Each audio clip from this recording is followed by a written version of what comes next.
Welcome, ladies and gentlemen, to this week's edition of Renegade of Wrestling. I am your host, JJ Williams. I hope you enjoyed the episode that is now up, where we give our post-pay-per-view thoughts. Myself, Lady Killer Ray Larkin, and Mr. TW Jeff Meacham.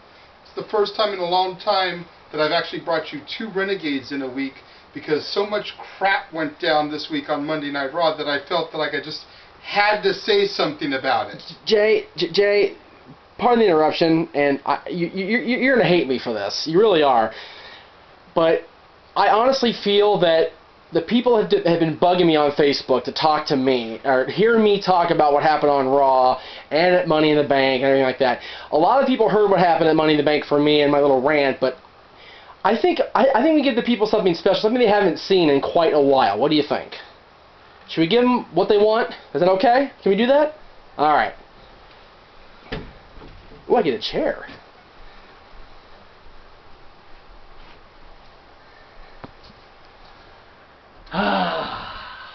So, welcome to this very special unauthorized edition of Talk Wrestling here on the Renegade of Wrestling YouTube channel. It is my honor to be your host, Jeff Meacham. It is an honor to have the camera run by somebody that has a little more foresight these days, JJ Williams. Give us the, there you go, thumbs up for JJ. And I'm going to give you, God forbid, some current news on Talk Wrestling. It's amazing. All right. Last night, or whenever this was, I don't even know when this is going up, to be honest with you, because we're uploading the other episode right now. Monday Night Raw. We are losing equipment. Holy shit. Oh, this is not PG, by the way. This is not a PG show, by the way. You're on the other channel now. Last night, Monday Night Raw opens up with the benevolent Mr. McMahon and the dipshit himself, Johnny Laurinaitis, walking out together with... Did y'all see John Shiner? Did you like that one? Yeah, I really wish it had been me, but it was somebody else more prominent than me that gave him that one, so good times.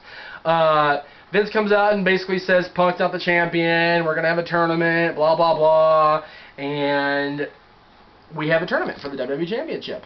And we have Miz, A-Ride, R-Truth, Jack Swagger, Kofi Kingston, Alberto Del Rio, the Man of Destiny, Rey Mysterio, and the U.S. Champion Dolph Ziggler.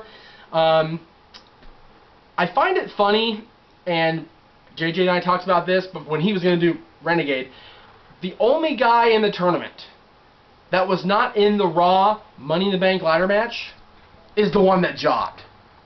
And the only guy in the tournament that is a current champion of Monday Night Raw is the one that jobbed out, Dolph Ziggler. I'm just saying, and pardon the shaky work, we're trying to get situated here still. Miz beats A-Ride finally. I don't know about you, JJ, but this whole thing of A-Ride beating Miz 2-3 times in a row was bullshit. I thought that was kind of fail. R-Truth beats Jack Swagger in a rare heel versus heel match. I thought they both did very well.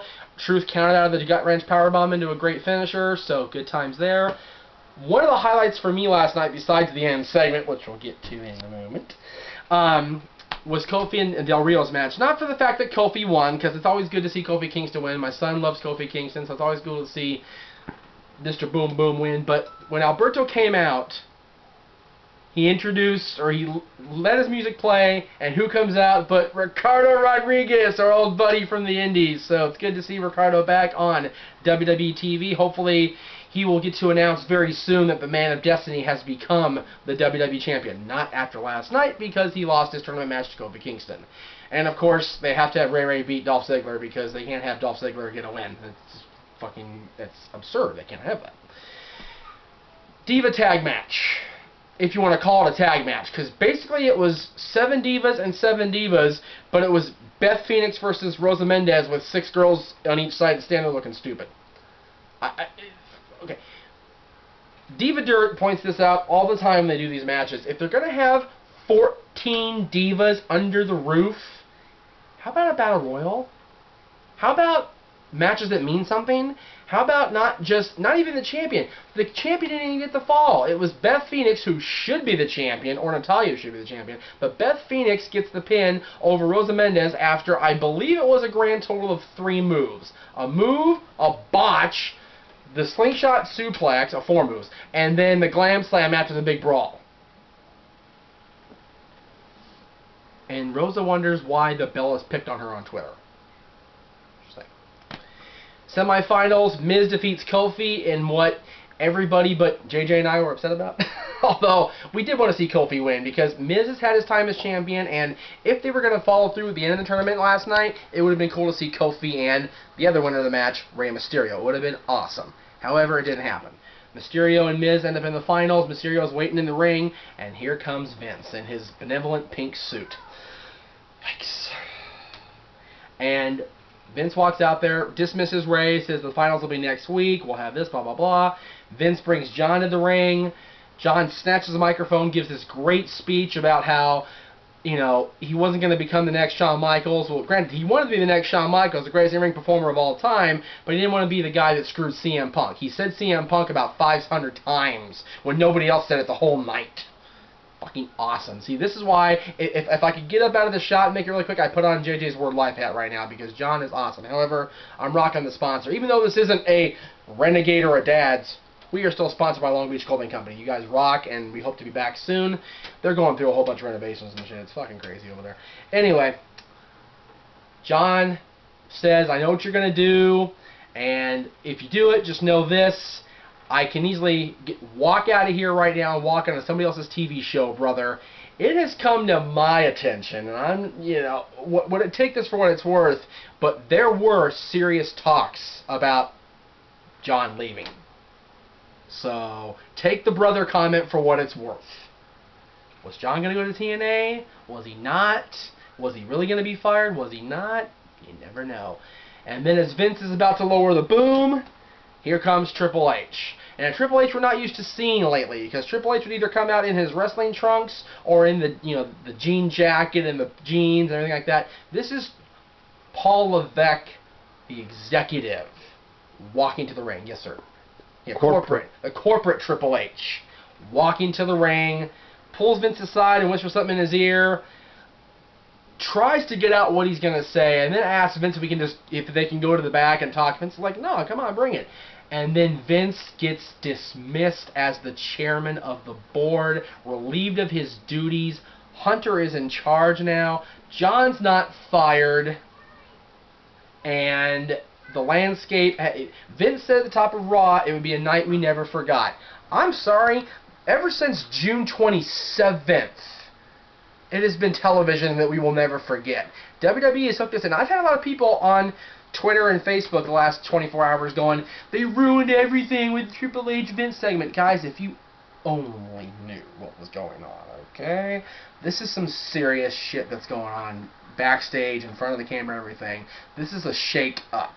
Triple H is going to be running the company, and it's awesome that we get some fresh meat in the driver's seat. John's still going to be around. I wish he would get a break, because everybody knows that John Cena is beat up and bruised up and needs a vacation for a time. But you know what? I'd rather see Triple H take over and run the company and let John have a little bit of a break than to have a 3-month off break or whatever without John Cena and Vince still steering the ship as best he possibly can. Seriously. So, yes, sir. Sin Cara. Sin Cara, yes. Let me address the great spot monkey that Triple H recruited into WWE and has botched everything from the get. To the point where he botched his own drug test, people. In June. But they didn't suspend him until Money in the Bank.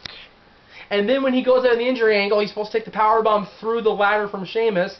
He botches his own demise because he popped his head on the mat. Did you see his head whiplash off that mat? That was sick. I can see Big Show being hurt from the ankle thing, but I guarantee Sin Cara was seeing stars out of that lack of eye holes in his mask. Guy's hurt, and he's going to have a month to think about it. But now they're talking about his futures in jeopardy, period, because he is not impressed at all, and he's made Hunter look bad for being the first recruit of Triple H's new initiative that he's been running. And now, because of this, we're looking at more Rey Mysterio time. We're looking at Rey Mysterio getting a bigger push, going into SummerSlam and beyond. It's like, this is not my frickin' day. Rey Mysterio gets a bigger push again. The guy that we had so much potential and hope for is out for 30 days with a suspension. So that is the dark side of what's been going on. But other than that, we've got the WWE Champion going to Cubs games. We got the WWE title belt in the refrigerator. And we're going to crown a new champion.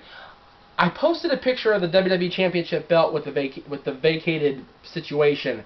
I've got like 47, 50, whatever it is, comments on that picture, and they're all right. The WWE Champion, whoever gets crowned next week, Miz or Mysterio, will not truly be a champion in my eyes until CM Punk returns to the 20x20 and gets beat. CM Punk can go to Gorilla. CM Punk can go to Ring of Honor. CM Punk can go anywhere and defend that championship, and that's more legit than what we're going to see next week between Miz and Rey Mysterio.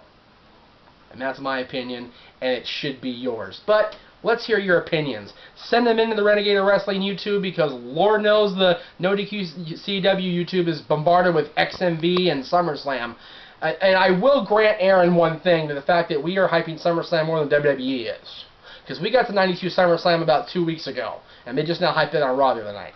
So we are ahead of the game in that, but this is Jeff Meacham, Mr. TW, thanking the man behind the camera, the Renegade of Wrestling, JJ Williams, and we will see you back on Thursday-ish for Dads, and JJ will be back in front of the camera doing his own thing next week.